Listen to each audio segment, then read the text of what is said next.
श्री रामकृष्ण। गोविंदं गोकुलानंदं गोपालं गोपीवल्लभं गोवर्धनं धरं धीरं तं वन्दे गोमतिप्रियं नारायणं निराकारं नरवीरं नरोत्तमं नृसिंहं नागनाथं च तं वन्दे नरकान्तकम्। गुरुर्ब्रह्मा गुरुर्विष्णु गुरुदेव महेश्वर गुरुरेव परं ब्रह्म तस्मै श्री गुरवे नमः। अखंडमंडलाकारं व्याप्तं येन चराचरं तत्पदं दर्शितं येन तस्मै श्री गुरवे नमः। आचार्यं मां विजानीयात् अवमन्येत करिर्चित् न मर्त्यबुद्धाश्रयेत सर्वदेवमयो गुरु। जय श्री गुरुदेवाय नमः। जय श्री गुरुदेवाय नमः। जय श्री गुरुदेवाय नमः नमः। श्री श्री रामकृष्ण कथामृतम। तब कथामृतम तप्त जीवनम कविभिरीडितं कल्मषापहं श्रवणमंगलम श्रीमदा आततं भुवि गृणन्ति ये भूरिदा जना। ब्रजगोपीरा श्रीकृष्ण के पावार जन्य এই ব্যাকুলতাপূর্ণ আরতি উচ্চারণ করেছিলেন। মাস্টারমশাই এইটিকেই গ্রহণ করেছেন। এটি হচ্ছে গোপী গীতার নবম শ্লোক, আপনাদের সঙ্গে অনেকবারই আলোচিত হয়েছে। এই শ্লোকের ভেতরে যেটি আছে তার অর্থাৎ অন্তর্নিহিত অর্থটি শ্রীরামকৃষ্ণ কথামৃতে বিস্তৃতভাবে পরিস্ফুট হয়েছে। অর্থাৎ একটা কথা আমরা বুঝতে পাচ্ছি, মানে জানতে পাচ্ছি, বোঝা অনেক দূরের কথা, জানতে পাচ্ছি যে শ্রীমদ্ ভাগবতমের সঙ্গে শ্রীরামকৃষ্ণের কথামৃতের একটি বিশেষ মিল আছে, বা বলা যেতে পারে বিশেষ ছান্দসিক পরিকল্পনা আছে। এটা হচ্ছে সঙ্গীতের কথা। অর্থাৎ ছন্দময় যে কথাগুলি সেগুলি পরিকল্পিত হয় আগে থেকে, এর মধ্যে যেন সেই রকম একটা ভাব পরিস্ফুট হচ্ছে। প্রথম দর্শনে মাস্টারমশাই শ্রীরামকৃষ্ণের মধ্যে স্বয়ং শ্রীচৈতন্য এবং সুখদেবকে দর্শন করেছিলেন। সুখদেবকে দর্শন করার অর্থ হচ্ছে সুখদেব একটি কর্ম করে গেছিলেন জগতে, জগৎকে ভাগবত জানিয়ে গিয়েছিলেন। এবং সুখদেবের যে প্রভাব, সুখদেবের যে প্রকাশ, সেটাই ছিল রামকৃষ্ণের মধ্যে তিনি অনুভব করেছিলেন। শ্রীচৈতন্য সাক্ষাৎ পূর্ণ অবতার, তাকেও যেন শ্রী রামকৃষ্ণের মধ্যে পরিস্ফুট দেখেছিলেন। পরবর্তীকালে তিনি নিজে বলবেন, শ্রী রামকৃষ্ণ তিনবার মাস্টারমশাইকে প্রশ্ন করেছিলেন, আমাকে তোমার কিরূপ বোধ হয়? শেষবারে মাস্টারমশাই যে উত্তরটি দিয়েছিলেন, শ্রী রামকৃষ্ণ বুঝে গিয়েছিলেন যে এই নির্দিষ্ট পুরুষ, নির্দিষ্ট ব্যক্তি যাকে তিনি আনয়ন করেছেন তার বিশেষ কর্ম সমাধানের জন্যে সে সঠিক পথে এগোচ্ছে। বলেছিলেন ভগবান যিশু, শ্রীচৈতন্য এবং আপনি এক। শ্রী রামকৃষ্ণ বলেছিলেন ঠিক, এবং তাকে স্পর্শ করে তার মধ্যে শক্তি সঞ্চার করে তার এই কথাটিকে তিনি স্বীকার করেছিলেন। এটিও কথামৃতে আমরা পরবর্তীকালে পাব। তো কথামৃত আমাদের কাছে একটি সাধারণ গ্রন্থের মতো, কিন্তু এই কথামৃতের মধ্যে সেই প্রশ্নগুলির উত্তরই আছে যে প্রশ্নগুলি মৃত্যুপথযাত্রী স্বয়ং রাজর্ষি পরীক্ষিত সুখদেবকে করেছিলেন, বা পরবর্তীকালে ব্রহ্মজ্ঞ পুরুষ শৌনক তার আশ্রমে উগ্রসভাকে আগত দেখে তাকে পাদ্যার্ঘ্য দিয়ে এবং পবিত্র আসন দান করে তাকে প্রশ্ন করেছিলেন। সেই প্রশ্নগুলির উত্তরই যেন কথামৃত মুখে শ্রীরামকৃষ্ণ আমাদেরকে আরও গভীরভাবে বিস্তৃতভাবে বুঝিয়ে দিচ্ছেন। ভাগবতের সঙ্গে অবিচ্ছেদ্য সম্পর্ক কথামৃতের, তাই এই কথামৃত শব্দটি ভাগবত থেকে চয়ন করা হয়েছে। আসুন আমরা কথামৃতে প্রবেশের অনুমতি প্রার্থনা করি। জয় শ্রী রামকৃষ্ণ, জয় শ্রী শ্রীরাম।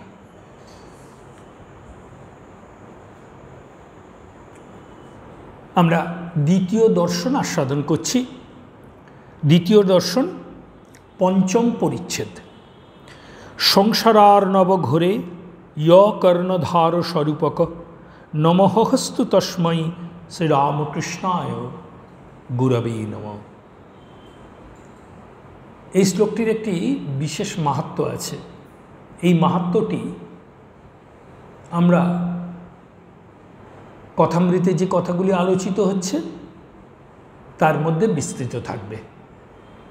তিনি গুরুরূপে এই সংসার রূপ অর্ণব মহাসমুদ্র, কাল সমুদ্র, এটাকে পার হওয়া সাধারণ মানুষের পক্ষে সম্ভব নয়। এমনকি অনেক ক্ষেত্রে অনেক উচ্চমার্গের পুরুষও বেহাল হয়ে যান। এই সংসার সমুদ্র, সেই সংসার সমুদ্র পার হওয়ার জন্যে গুরুরূপী স্বয়ং শ্রী ভগবানকে প্রার্থনা করছেন, যাতে করে এই অকল্পনীয় বিক্ষুব্ধ সমুদ্র তিনি পার হতে পারেন। দেখুন, প্রথম প্রশ্নটাই তাই। মাস্টার বিনীতভাবে, ঈশ্বরে কি করে মন হয়? এই প্রশ্ন তো আমাদের সকলেরই, না? যারা সাধন পথে অগ্রসর হচ্ছেন তাদের প্রত্যেকেরই এটা প্রশ্ন, ঈশ্বরে কি করে মন হয়? খুব স্বাভাবিক। উত্তর কি দিচ্ছেন দেখুন। শ্রীরামকৃষ্ণ, ঈশ্বরের নাম গুণগান সর্বদা করতে হয়, আর সৎ সঙ্গ, ঈশ্বরের ভক্ত বা সাধু এদের কাছে মাঝে মাঝে যেতে হয়। সংসারের ভেতরে ও বিষয় কাজের ভিতর রাত দিন থাকলে ঈশ্বরে মন হয় না।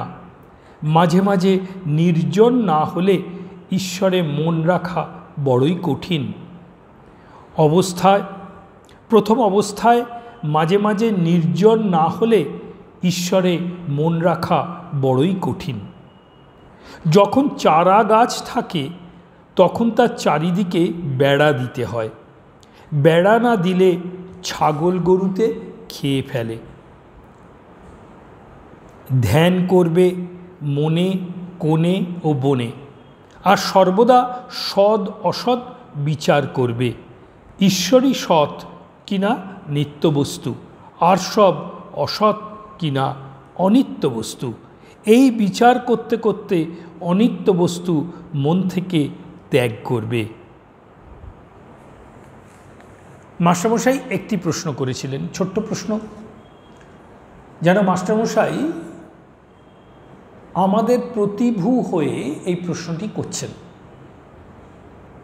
মানে আমাদের মতো একজন তিনি এই প্রশ্নটি করছেন। সাধন পথে প্রবেশ করেছেন এমন মানুষের কাছে এই প্রশ্নটি অত্যন্ত প্রাসঙ্গিক।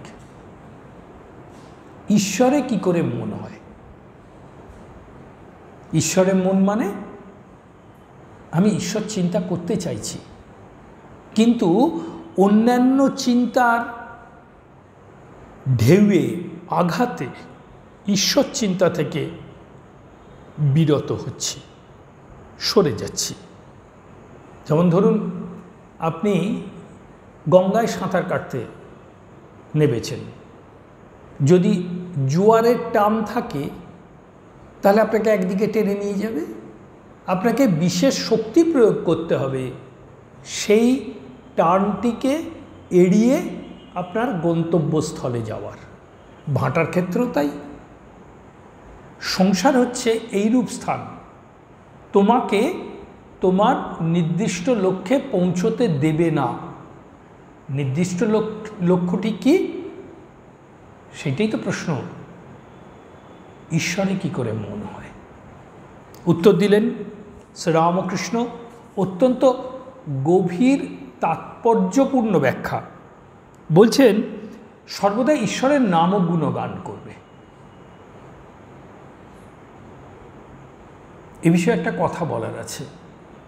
আমরা নির্দিষ্ট সময়ে জপ করি, নাম করি, নির্দিষ্ট তিথিতে নাম করি এবং মনে করি আমাদের বেশ একটা পুণ্য ফল লাভ হলো, কারণ একাদশী তিথিতে নাম গুণগান করছি বা কোনো একটি বিশেষ সময় বিশেষ জায়গায় নাম গুণগান করছি, নিশ্চয়ই আমাদের পূর্ণ ফল হলো। শ্রীরামকৃষ্ণ বলছেন কি, দেখুন, ঈশ্বরের নাম গুণগান সর্বদা করতে হয়।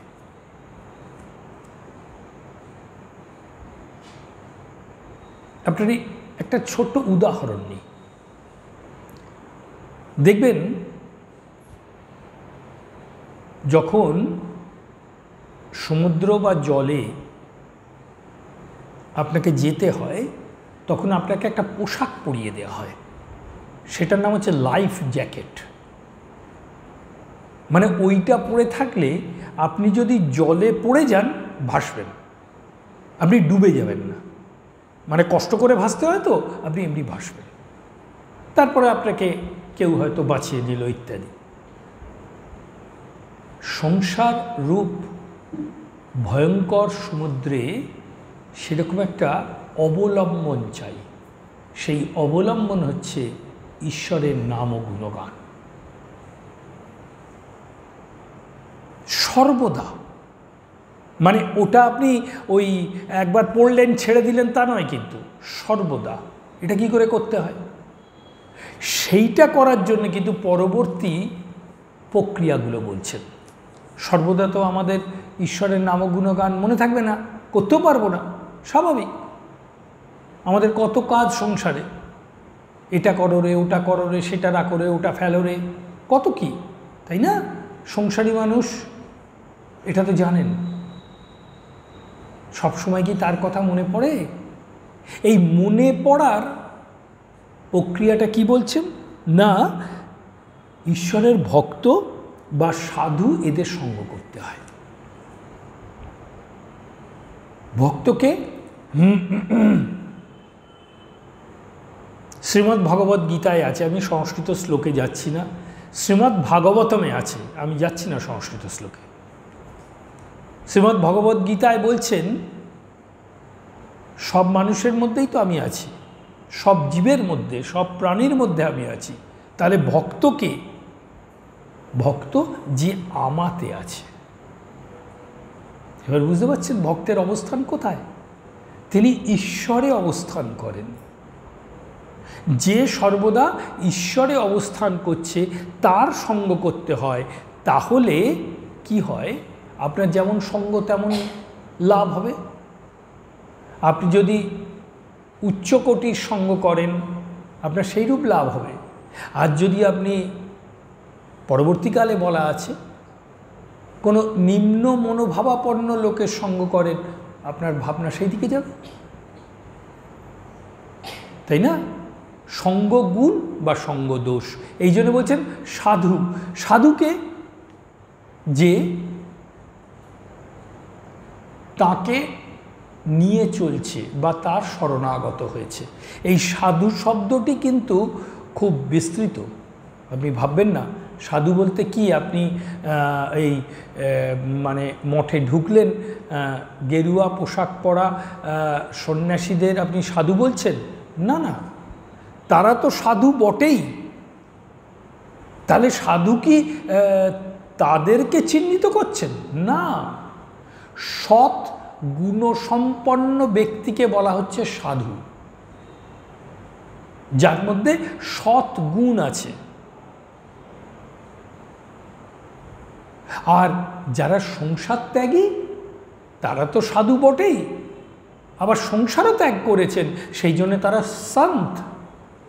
তুলসীদাসজি মহারাজ বললেন সন্ত, সাধু সন্ত। যদি দুটোর অর্থ একই হতো তাহলে দুটো কথা একবার তিনি ব্যবহার করতেন না। সাধু সন্ত, সন্ত যিনি সংসার ত্যাগ করেছেন, সাধু যিনি সংসারেও থাকতে পারেন আবার সংসার ত্যাগীও হতে পারেন। তাহলে সাধু শব্দের অর্থটা বিস্তৃত। বলছেন কি, ভক্ত এবং সাধুর সঙ্গ করবে, অর্থাৎ যে ঈশ্বরের শরণাগত সেইরূপ ব্যক্তির সঙ্গ করবে, তাহলে কিন্তু সর্বদা তার কথা মনে পড়বে। তার কথা এমনি মনে পড়বে না, তার কথা এমনি মনে পড়বে না, তার কথা মনে পড়ার জন্য এদের সঙ্গ করতে হবে। আরও উদাহরণ দিচ্ছেন। প্রথম অবস্থায় মাঝে মাঝে নির্জন না হলে ঈশ্বরে মন রাখা যায় না। এটাকে একটা সুন্দর উপমা দিয়েছেন। বলছেন চারা গাছ, রাস্তার ধারের চারা গাছ, সে তো ছাগল গরুতে মুড়বে। এইবার চারা গাছে যদি একটা বেড়া দেয়া থাকে তাহলে ছাগল গরু তার নাগাল পাবে না। এই বেড়াটা কিসের? নামগুণগানের বেড়া। এই নামগুণগানের বেড়াটা আপনি কি করে পাবেন? সাধু সঙ্গ, ভক্ত সঙ্গ এবং নির্জন বাস। এবার আপনি ভাবলেন একটু নির্জন বাস করা যাক বলে আপনি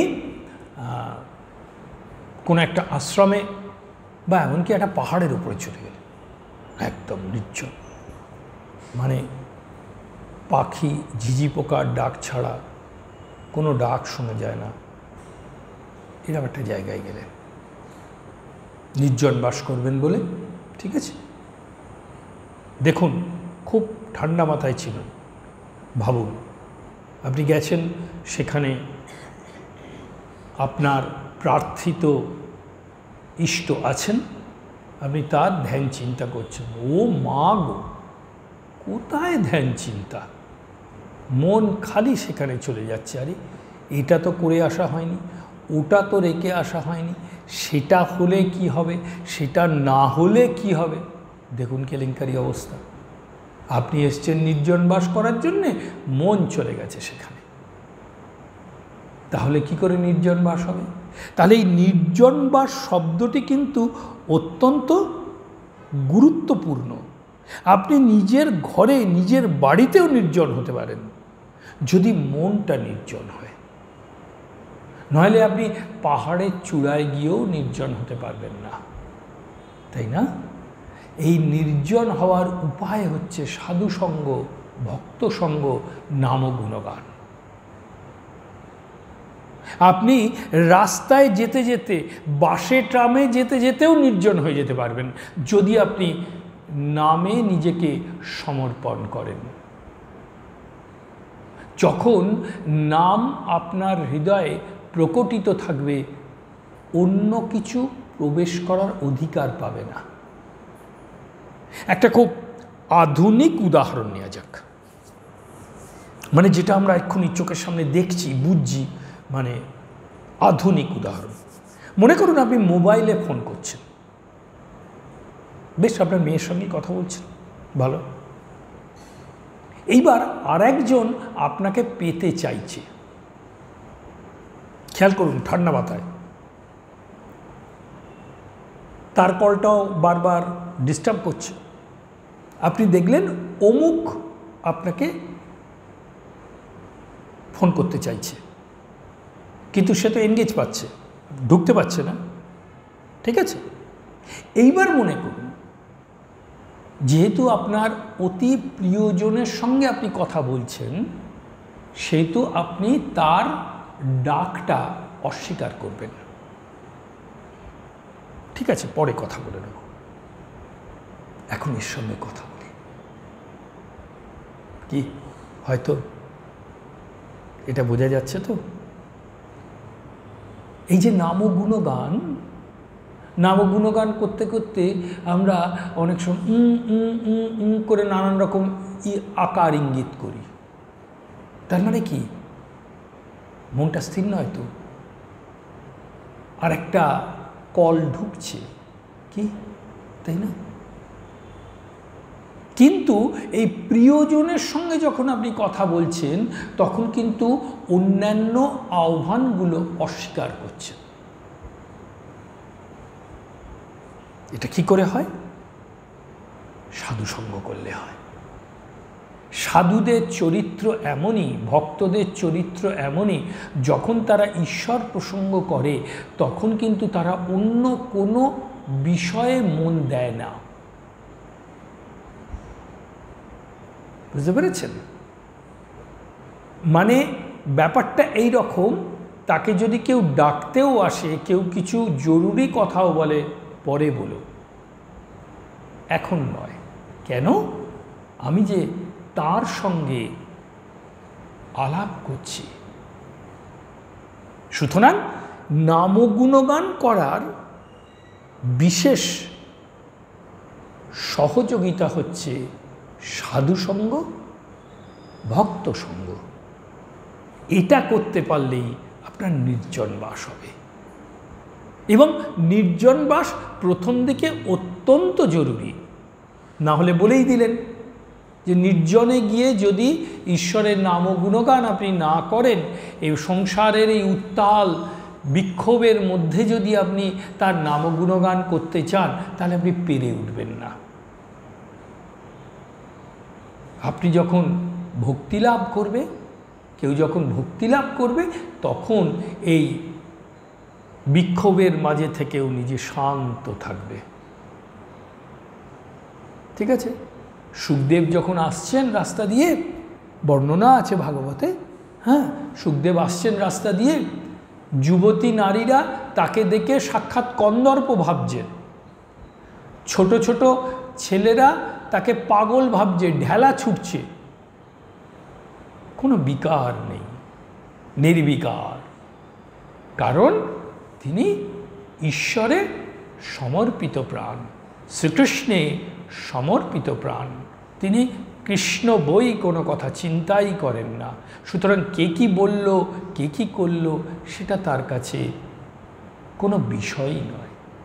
বুঝতে পারছেন কত গভীর কথা শ্রীরামকৃষ্ণ ছোট্ট উদাহরণের মাধ্যমে বোঝাচ্ছে? দেখুন, হালকা হালকা করে নিলে খুবই হালকা, কিন্তু যদি আপনি গভীরে প্রবেশ করেন তল খুঁজে পাবেন না।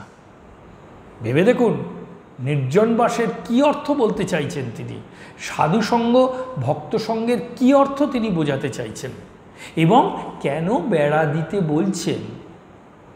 নইলে ওই আকর্ষণীয় বস্তুগুলোর দিকে আপনি ধেয়ে যাবেন, একজন ধেয়ে যাবে, যার ফলে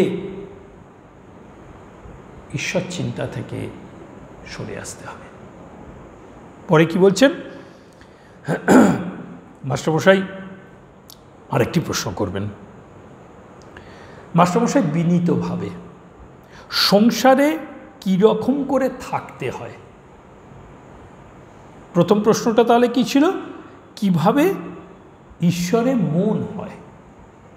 তার উত্তর দিলেন এই এই করলে ঈশ্বরে মন হবে। এরপরে, কারণ মাস্টারমশাই তো সংসারীদের প্রতিভু, খেয়াল রাখতে হবে। শ্রীরামকৃষ্ণ এবারের লীলায় এমন দুজনকে সঙ্গে করে এনেছেন যাদের দিয়ে জগতে তিনি ইতিপূর্বে যত শাস্ত্র সৃষ্টি হয়েছে তার যে নিদান আছে, নিদান মানে নির্দেশ, যত নিদান আছে সব কিছুকে দুটি ব্যক্তিত্বের মধ্যে দিয়ে প্রকাশ করিয়ে দিয়েছেন। এক ত্যাগী শ্রেষ্ঠ নরেন্দ্রনাথ স্বামী বিবেকানন্দ, আর একজন হচ্ছেন সঠিক সংসারী মাস্টারমশাই। মাস্টারমশাইকে শিখিয়েছেন কি করে সংসার করতে হয়, যেটা আমরা বিলকুল জানি না, বিশ্বাস করুন জানি না। যে অনেক বড় সংসারী, অনেক বড় সংসারী, বুঝতে পেরেছেন, এটা করতে পারে, ওটা করতে পারে, সেটা রাখতে পারে, ওটা করতে পারে, হ্যাঁ এই বিষয়টা জানে, ওই বিষয়টা জানে, লোকে তার কাছে এসে নানান পরামর্শ নেয়, কি লাভ? সেই তাহলে সাধুর কথা বলতে হয়।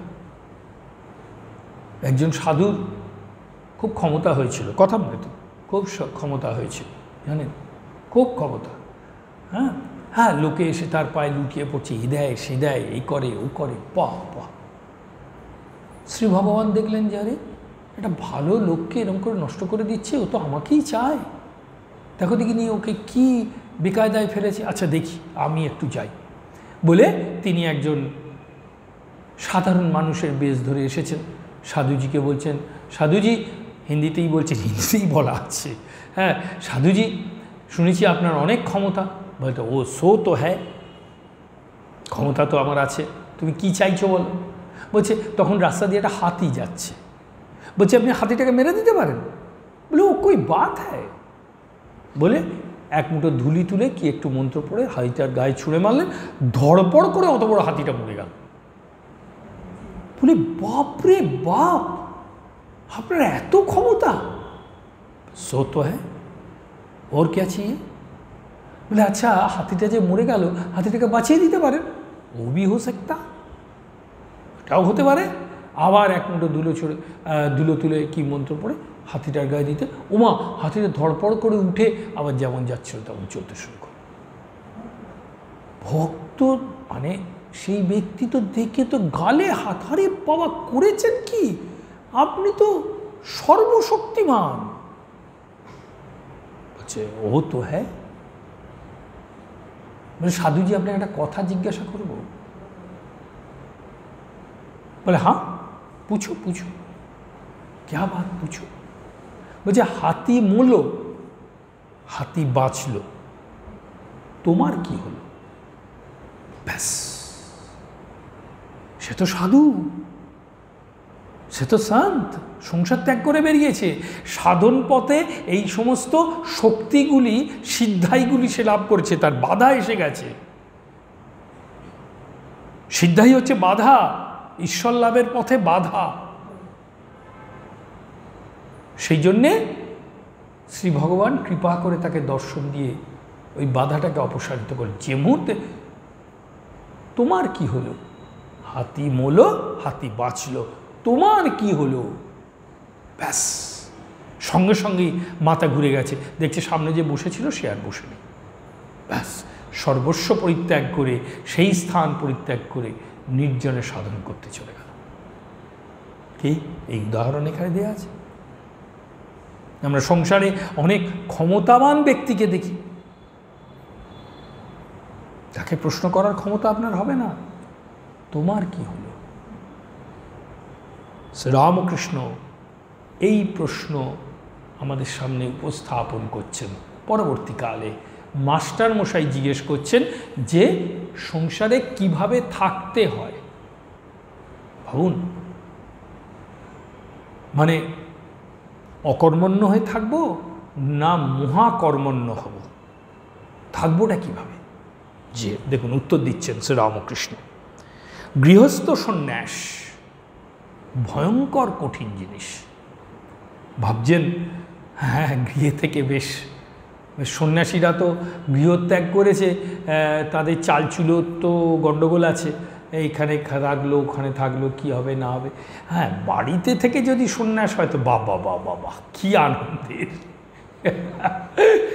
ব্যাপারটা, সব থেকে কঠিন ওটা।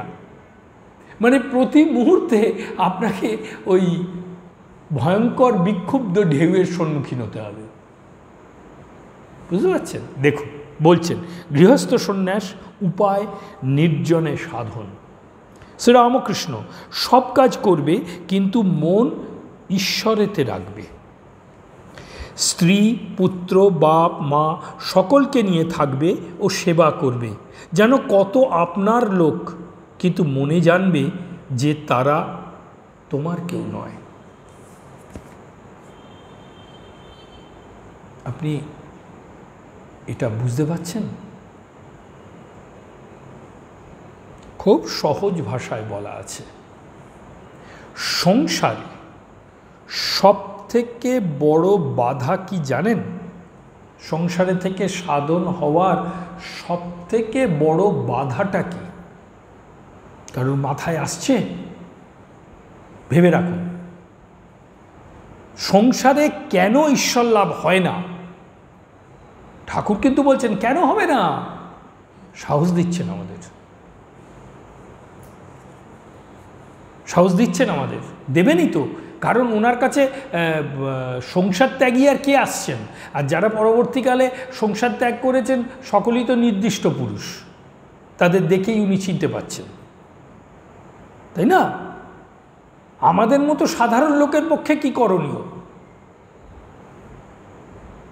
সংসারে সব থেকে বড় বাধা কি জানেন? কর্তৃত্ববোধ। খুব ঠান্ডা মাথায় চিন্তা করুন, কর্তৃত্ববোধ কাকে বলে? আমি করছি,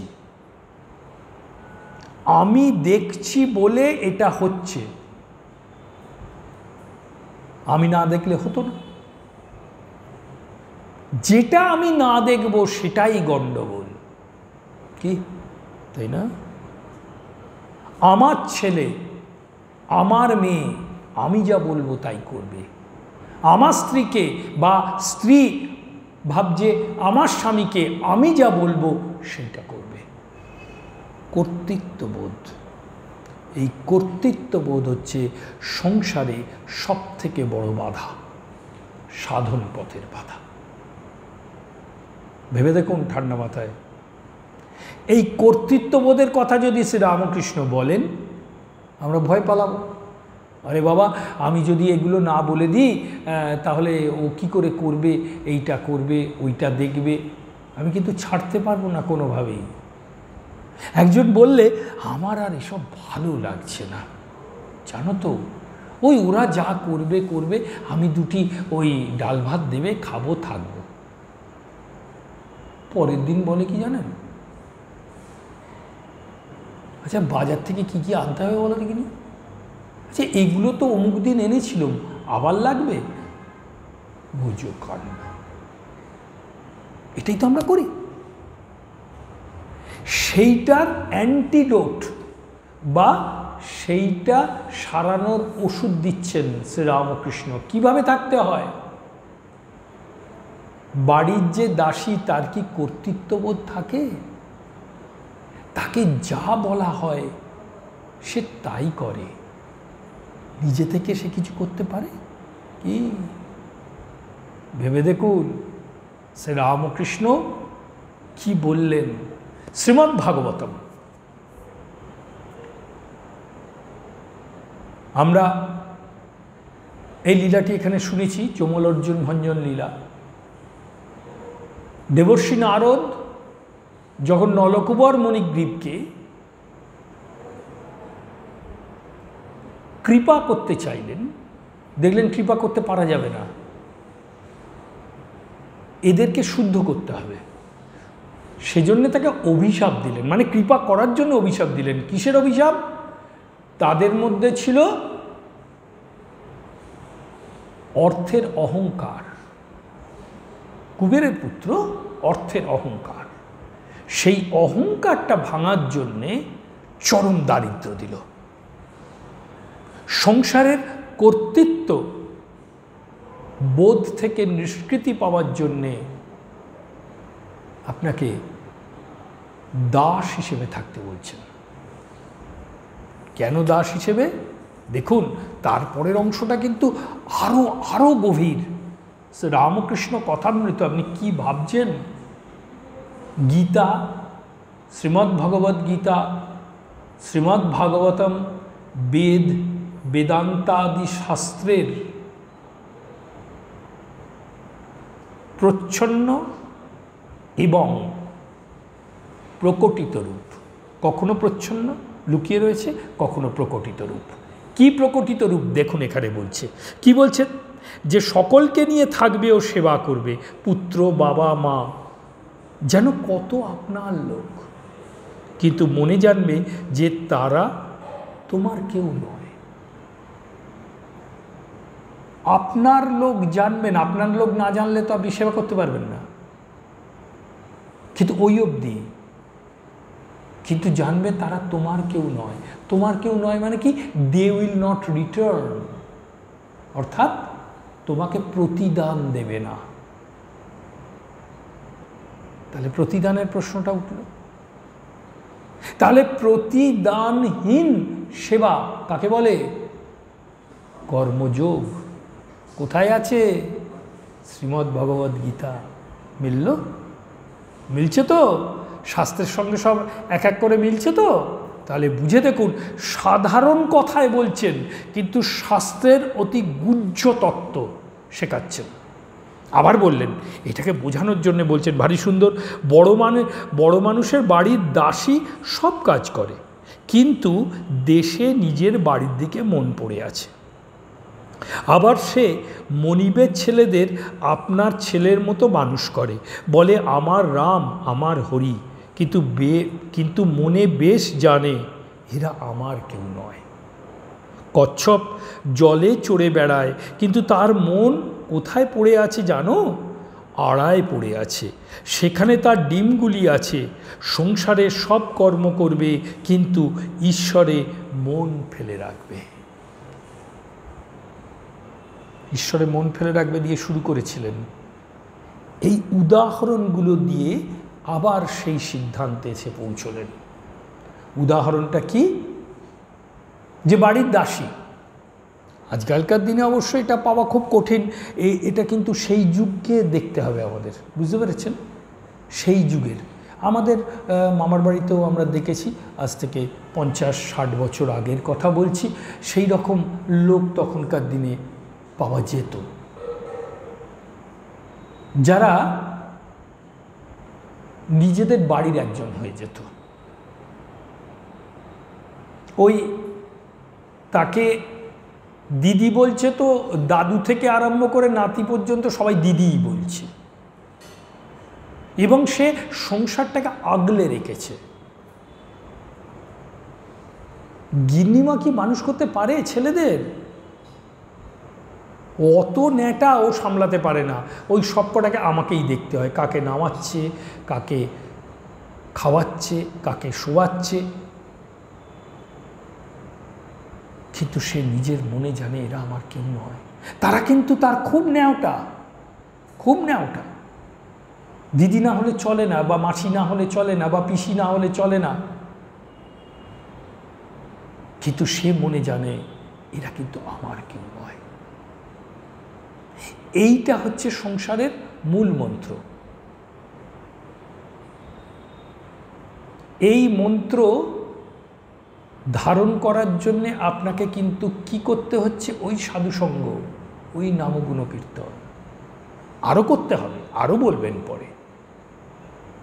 অর্থাৎ কর্মযোগে চূড়ান্ত নিদর্শন দিলেন, সেবা প্রতিদানহীন, যেমন বাড়ির দাসী করে। মাস্টারমশাইয়ের সম্বন্ধে একটা অদ্ভুত কথা আছে জানেন? শ্রীমদর্শন মাস্টারমশাই রাত্রির দিকে এক ভক্তের বাড়ি থেকে ফিরেছেন। ভক্তের বাড়ি বলতে সম্ভবত তিনি ওই ভক্তের বাড়ি যাচ্ছি বললে উনি না গদাধর আশ্রমে যেতেন, জানেন তো গদাধর আশ্রম। গদাধর আশ্রম থেকে ফিরেছেন, তখন 8টা বেজে গেছে কি 8:30 বাজে। তখন বলছে ওনার যারা ছিলেন, মটন স্কুলে তো উনি তখন থাকতেন, বলছে তাহলে বাড়িতে খবর দিই আপনি এসেছেন, আপনার খাবার দাবারের ব্যবস্থা করুক। বলে না না না, কখনো না, এই নাও টাকাটা, সামনের দোকান থেকে রুটি আর তরকারি কিনে আনো। কেন, বাড়িতে খবর? বলছে কি বলছো? ঠাকুর কি বলতেন জানো? সংসারে দাসীর মতো থাকতে হয়। তো দাসী যদি দেশ থেকে রাত্রি 8:30টায় ফেরে, গিন্নিমা কি তার জন্য খাবার নিয়ে বসে থাকবে? কি বুঝতে পারছেন মাস্টার মশাই? মানে কিভাবে ঠাকুরের কথাগুলি আত্মস্থ করেছিলেন, অন্তস্থ করেছিলেন, সাধন করেছিলেন। ভেবে দেখুন, আমরা যদি রাত্রিবেলা এই এত দূর থেকে এলাম, হ্যাঁ, আর এখন তোমার এখন খাবার তৈরি করবে, খিদেতে আমি অস্থির হয়ে যাচ্ছি, কি আমরা বলি? দাসীর জন্যে কি কেউ খাবার প্রস্তুত করে রাখে? সংসারে দাসীর মতো থাকবে, অর্থাৎ সেবা করবে, কিন্তু জানবে এদের সঙ্গে আমার কোনো সম্পর্ক নেই, এদের থেকে আমার কোনো প্রতিদান পাওয়ারও নেই। চূড়ান্ত কর্মযোগ, চূড়ান্ত কর্মযোগ। সংসারে কি করে থাকতে হয় আমরা এটা পারি না, সেই জন্যই কষ্ট পাই। এবার বলছেন দেখুন, কচ্ছপ জলে চড়ে বেড়ায়। একটা সময় আছে যে সময়ে কচ্ছপরা এসে ডিম পাড়ে, ডিম পেড়ে না ওই পাখনা দিয়ে ডিমগুলোকে চাপা দিয়ে যায় আর কি। তারা জলে থাকে কিন্তু ডিম পাড়ে আড়ায়, মানে ডেঙায়, কিন্তু তারা জলে চড়ে বেড়াচ্ছে, কিন্তু মনটা পড়ে রয়েছে এইদিকে। এই উদাহরণটা কিসের জন্য দিলেন ঠাকুর? বলছেন যে সংসার জলে তুমি চড়ে বেড়াচ্ছ, কিন্তু মনটা আড়ায় রেখেছ কোথায়? ঈশ্বরের কাছে, তার নাম ও গুণগান। এটা কিন্তু অভ্যাস যোগ, জানেন তো? এটা অভ্যাস যোগ। আমি বলছি শুনুন। আচ্ছা, একটা উদাহরণ নিলে বোধহয় আপনাদের একটু বোঝা যাবে।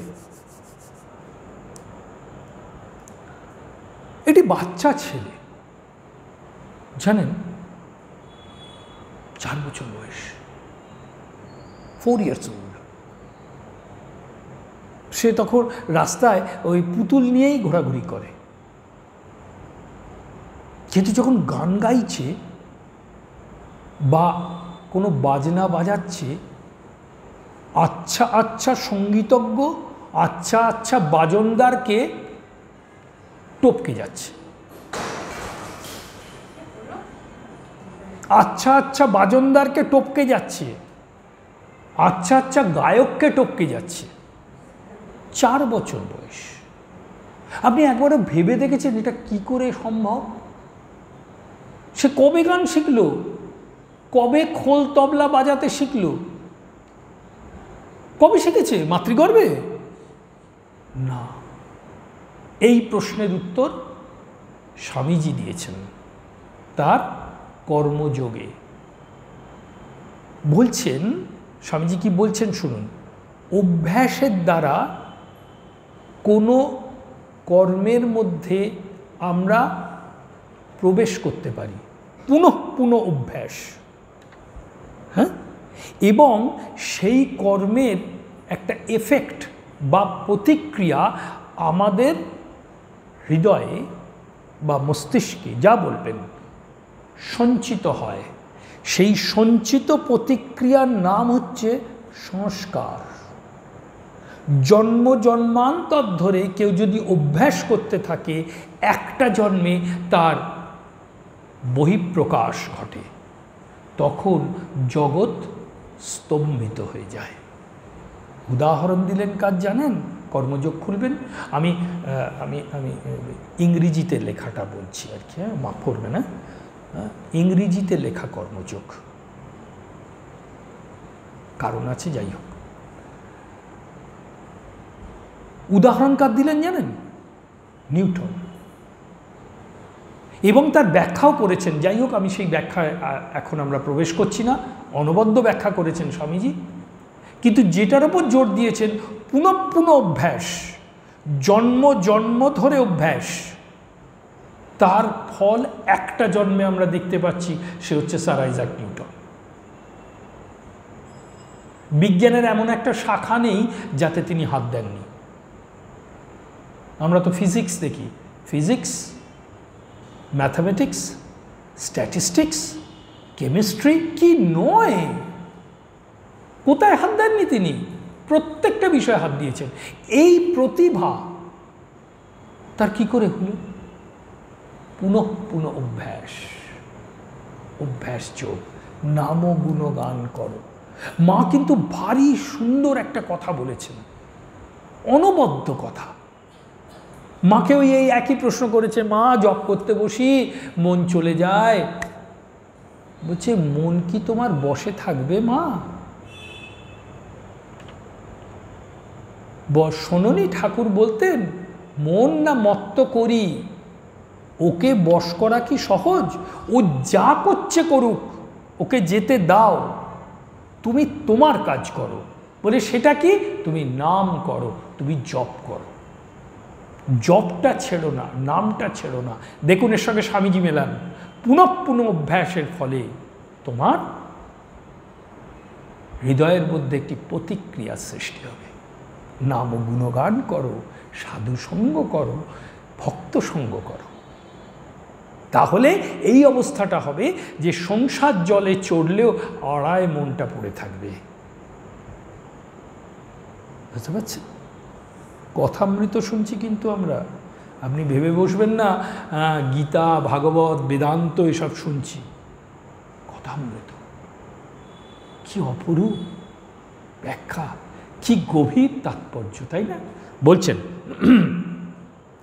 ঈশ্বরে ভক্তি লাভ না করে যদি সংসার করতে যাও তাহলে আরও জড়িয়ে পড়বে, বিপদ, শোক, তাপ এসবে অধৈর্য হয়ে যাবে, আর যত বিষয় চিন্তা করবে ততই আসক্তি বাড়বে।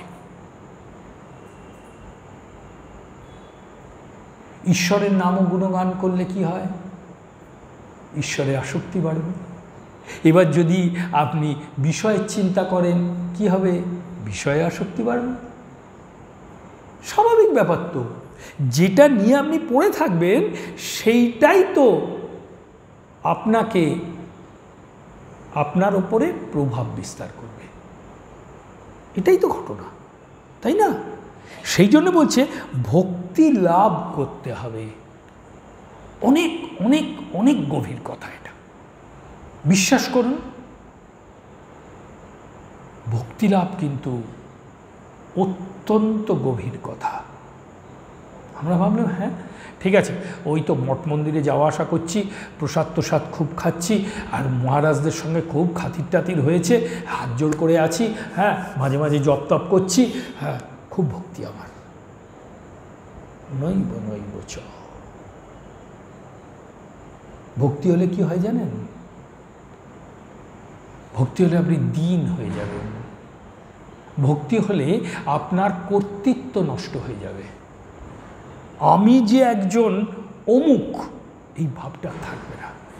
ভক্তি লাভ হলে তার উপরে নির্ভরতা এসে যাবে, তার উপরে ভালোবাসা এসে যাবে। এইটা যদি হয় তাহলে কিন্তু পরবর্তী কাজগুলো আর আপনাকে প্রভাব বিস্তার করতে পারবে না। বলছে হাতে তেল মেখে যদি কাঁঠাল ভাঙেন তাহলে কিন্তু ওই কাঁঠালের আটা হাতে লাগছে না। কি অর্থাৎ আপনি যদি ইতিপূর্বে তার উপর নির্ভর করে থাকেন তাহলে সংসারে যে সমস্ত ধাক্কা ঝড় সেগুলো আপনাকে বিচলিত করতে পারবে না। স্বাভাবিক ব্যাপার, কারণ আপনি তো তার উপর নির্ভর করে আছেন। এটা কিন্তু গিরিশ ঘোষ বুঝেছিল।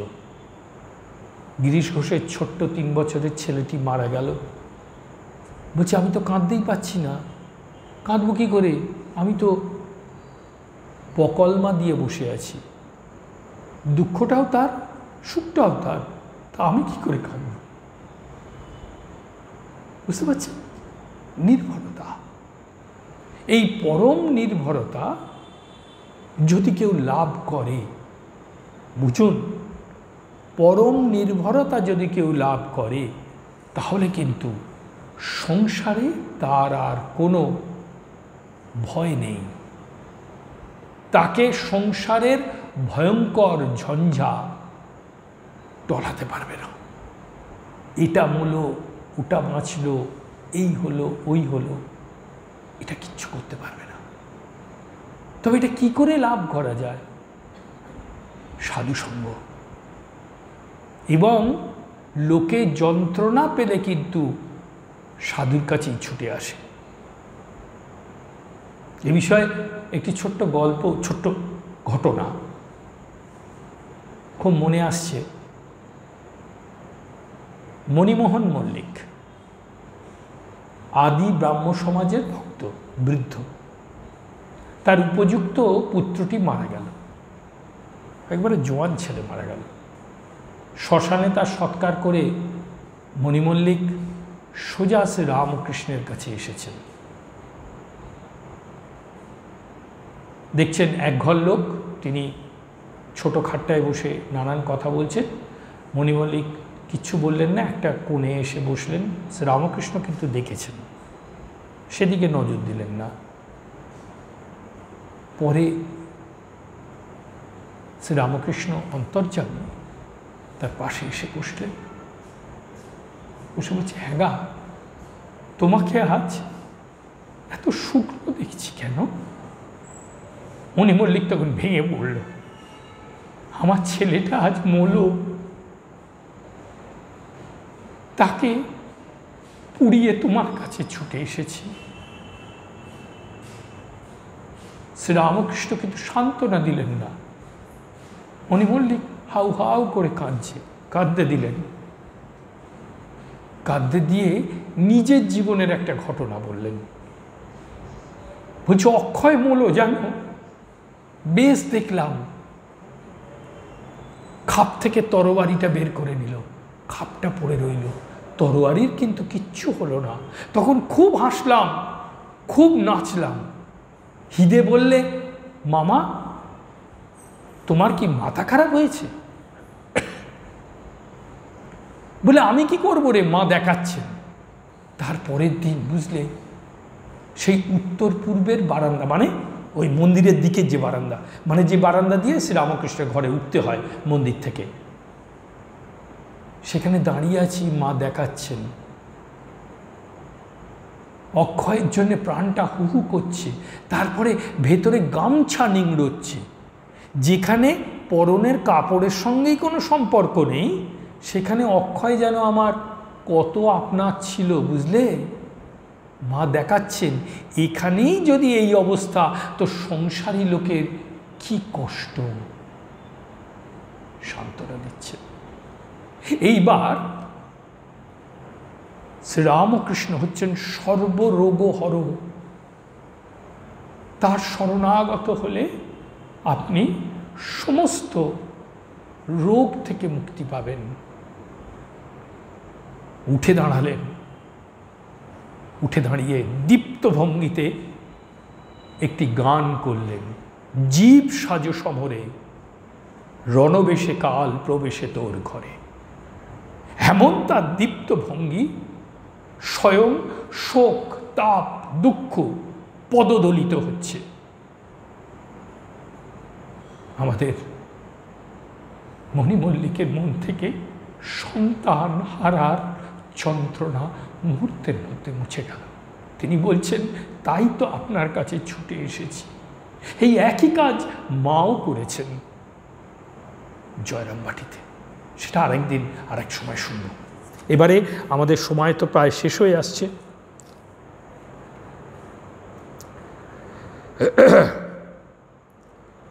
কিন্তু এই ভক্তি লাভ করতে হলে নির্জন হওয়া চাই। মাখন তুলতে গেলে নির্জনে দই পাততে হয়, দইকে নাড়ানাড়ি করলে দই বসে না। তারপর নির্জনে বসে সব কাজ ফেলে দই মন্থন করতে হয়, তবে মাখন তোলা যায়। আবার দেখো, এই মনে নির্জনে ঈশ্বর চিন্তা করলে জ্ঞান, বৈরাগ্য, ভক্তি লাভ হয়। কিন্তু সংসারে ফেলে রাখলে এই মন নীচ হয়ে যায়। সংসারে কেবল কামিনী কাঞ্চন চিন্তা। সংসার জল আর মনটি যেন দুধ, যদি জলে ফেলে রাখো তাহলে দুধে জলে মিশে এক হয়ে যায়। খাঁটি দুধ খুঁজে পাওয়া যায় না। দুধকে দই পেতে মাখন তুলে যদি জলে রাখো তাহলে ভাসে। তাই নির্জনে সাধনার দ্বারা আগে জ্ঞান ভক্তিরূপ মাখন লাভ করবে। সেই মাখন সংসার জলে ফেলে রাখলেও মিশবে না। খুব সহজ কথা, সহজভাবে বলা। শ্রীরামকৃষ্ণ বলছেন, সংসারে থাকতে গেলে ভক্তি লাভ করতে হয়, অর্থাৎ ঈশ্বরে নির্ভরতা। সংসার জল, মনটা হচ্ছে সংসার জল, মনটা হচ্ছে দুধ। ওই দুধ যদি জলে ফেলে রাখো দুধে জলে মিশে যাবে। এবার খাঁটি দুধটাকে দই পেতে, দই পেতে মানে কি, নাড়ানাড়ি করা চলবে, মানে নির্জন বাস, সাধুসঙ্গ, হরি গুণ কীর্তন, এইগুলি হচ্ছে কি, এইগুলি হচ্ছে ওই দই পাতা, মানে একাগ্র অন্তরে করতে হবে। তারপরে দইটাকে চার্ন করতে হবে, মন্থন করতে হবে, সেখান থেকে মাখন উঠবে।